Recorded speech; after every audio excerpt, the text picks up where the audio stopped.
I'm Jon Taylor. I'm a headshot and dance photographer here in New York City. Retired fashion photographer, right? So let's talk about those humble The beginnings humble and beginnings. how you got into photography and your journey to where you are now. Yeah, well, it was a very non-linear journey, even though what I'm doing now is pretty close to what I started doing. I picked up photography seriously in high school. I had always had a camera in my hands, like growing up as an only child. It like gave me something to do. It kept me occupied.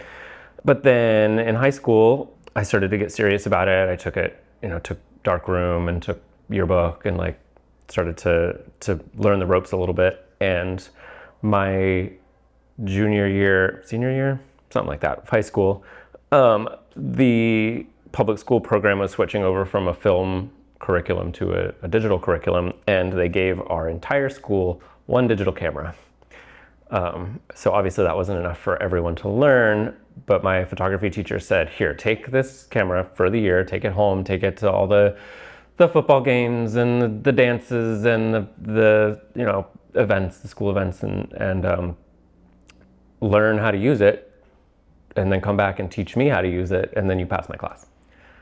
And that's when I kind of realized that this is like a real thing that I can do. Booked a job with a newspaper right out of high school, got a really lucky break. President Bush landed his fleet of helicopters in the soccer field across from my house, and I had recently befriended the sheriff, who then let me through the security, the bollards and the barricades, so I could photograph him with the helicopter. And it booked me my first newspaper gig. And then the journey continues, shooting for the newspaper, doing a lot of like weddings and like senior portraits and families and very consumer type things. Eventually I started to dabble in fashion a little bit, and that's where people started to kind of take notice, because that was sort of an unusual thing to do in like the suburbs of Virginia. So at what point did you move to New York? I moved to New York in 2014. I moved here to kind of experiment with the fashion world a little bit, worked at a couple different agencies. It's cool to like be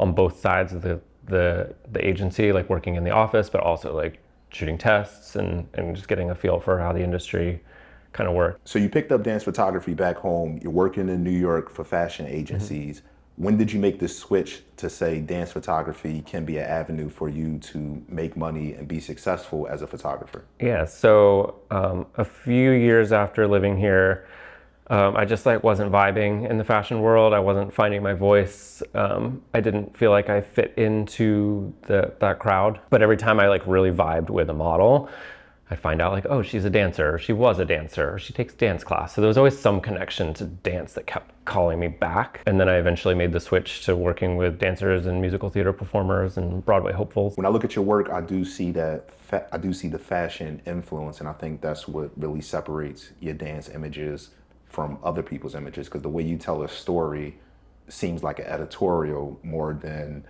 some dance photographers only focus on the structure and the pose of the model all the time, where you catch these little detail elements that help tell the story.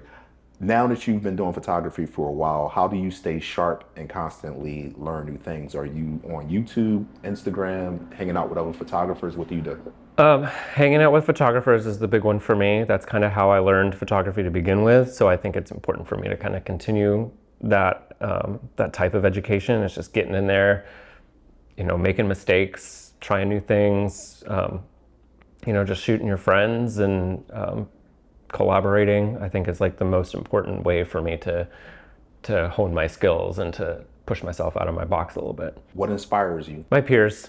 Your peers. Definitely my peers.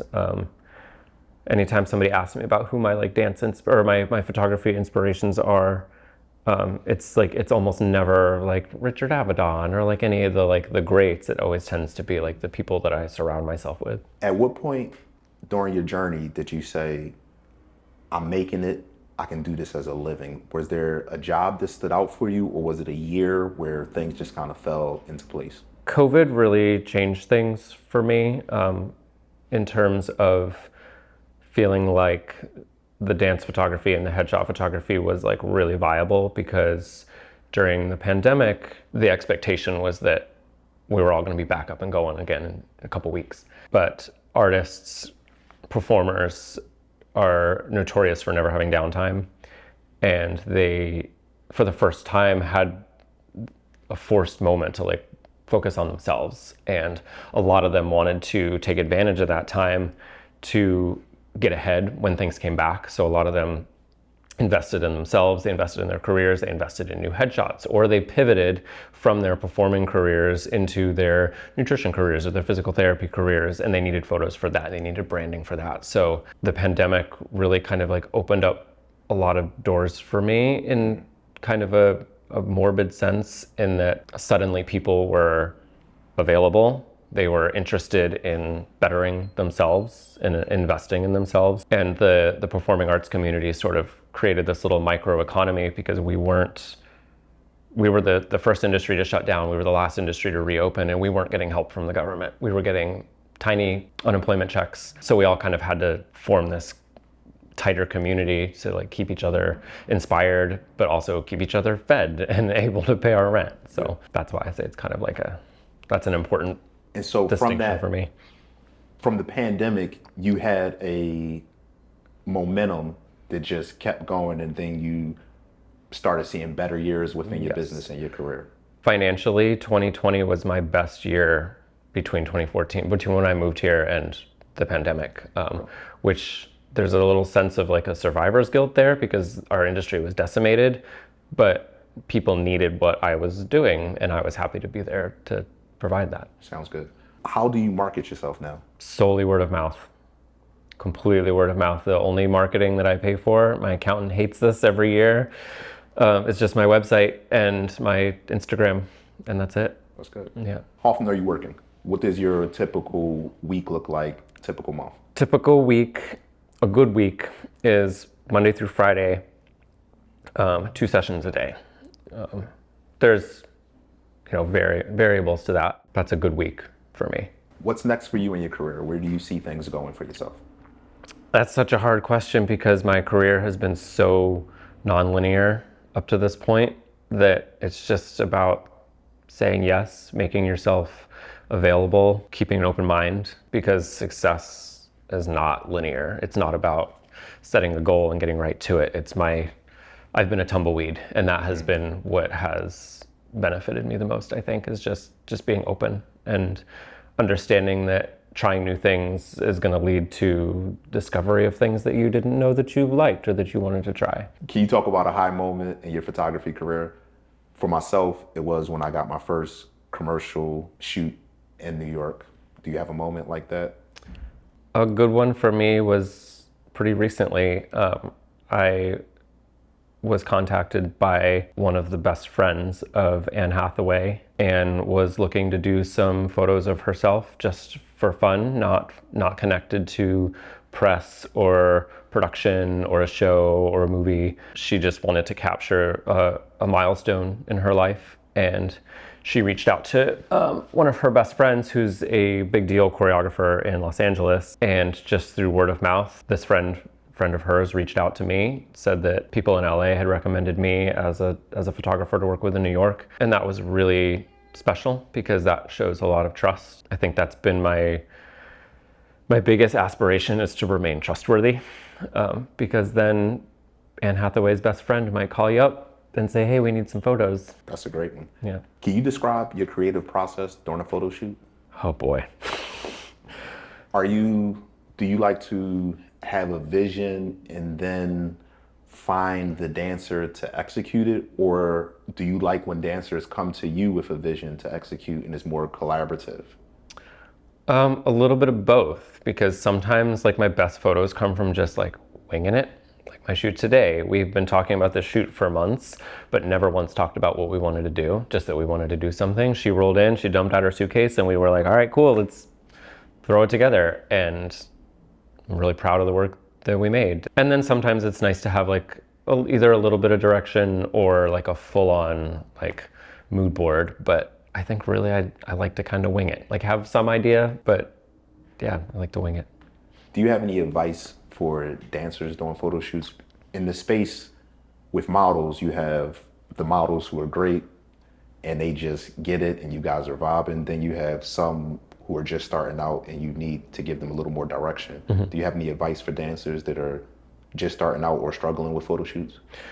I think first and foremost is finding a photographer that you trust, finding somebody that you vibe with. There's quite a few of us, and we all have different processes. We all have different personalities. And I think just kind of doing your research ahead of time will eliminate so much of that fear, because by the time you're in front of the camera, you're already comfortable with that person. You've already developed a rapport with that person. But then communicating what it is that you want, communicating your strengths, communicating your weaknesses, and making sure that the photographer is like also on board with that.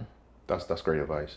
Sometimes I photograph dancers and I rely on them to know if the pose is correct, or should they turn a foot out, should they do things like that. Are you taking it upon yourself to study the terminology and how it should look in the image? Yes.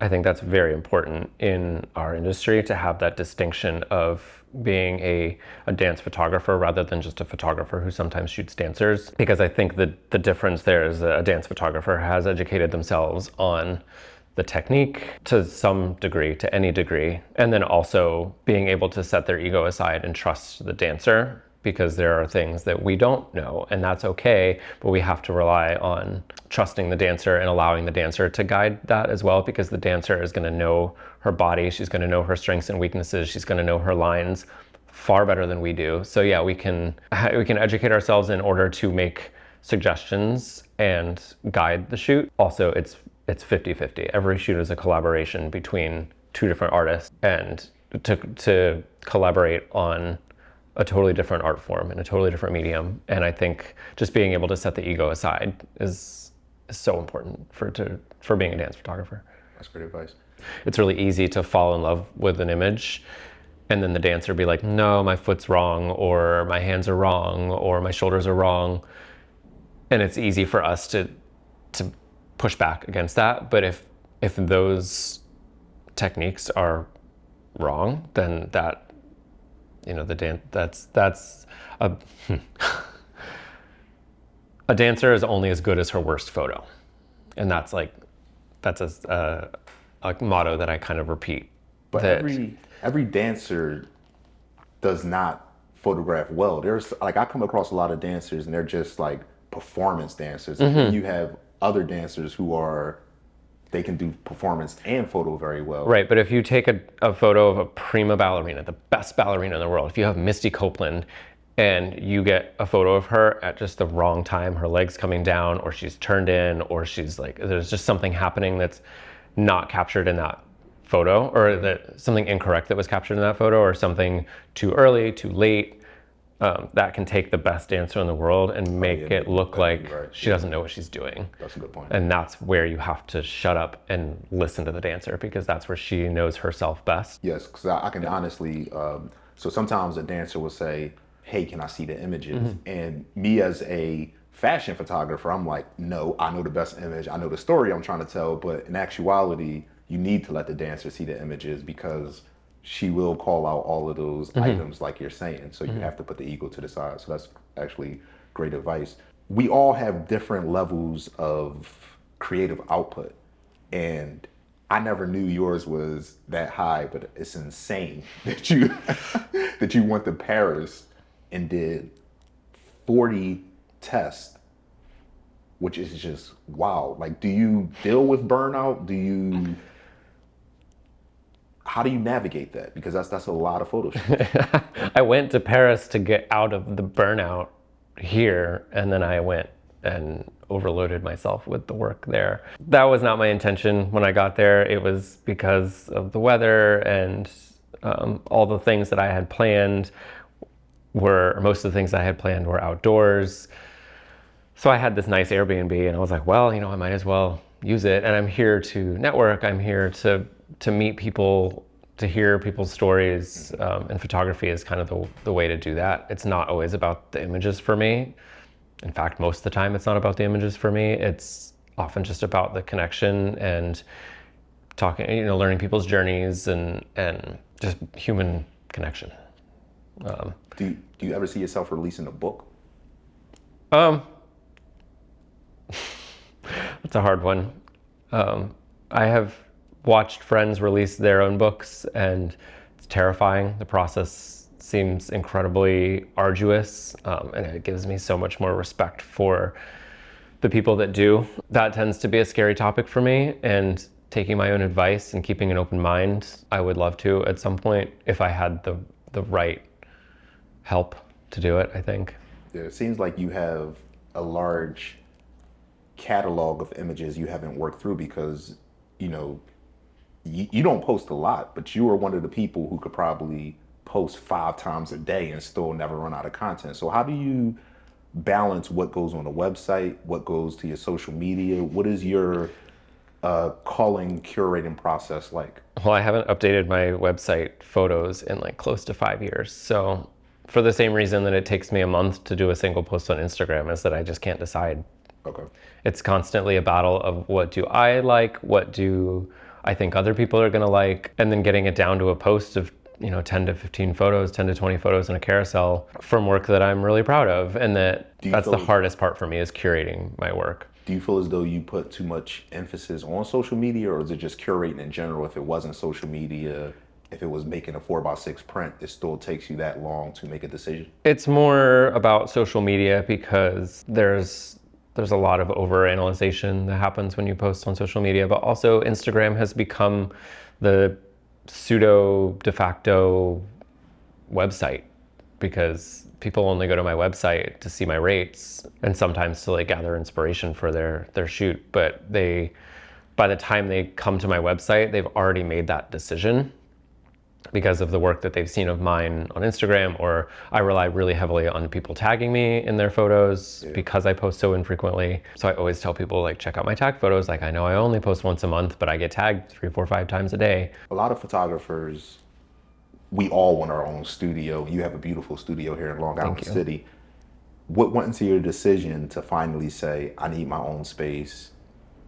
Were you renting, sharing spaces before, or how did you navigate? I spent 12 years shooting out of my various homes, whether it was out of my childhood home or shooting out of my first railroad apartment in Brooklyn, or my last studio was the master bedroom in our current apartment.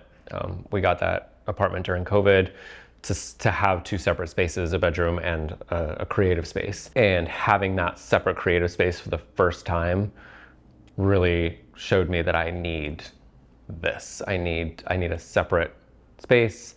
I was shooting out of that apartment for 3 years and it just got overwhelming, having people coming through multiple times a day, all week long. And then one of my best friends made the jump. He was doing what I was doing, shooting out of his home, and he got his first studio, and I helped him move in, and I sat there on a chair in the middle of his empty studio looking around, and he came over and said, "You want one too, don't you?" I said, "Yes, I do." And like a week later, I signed the lease on this place. That's great. So I just needed that little push to like watch my friends do it. And that's when it circles back to your question about where do I get my inspiration. I said my peers, perfect example. That's good. Thanks for sitting down and talking. I wish you the best and continue creating great images. Thank you.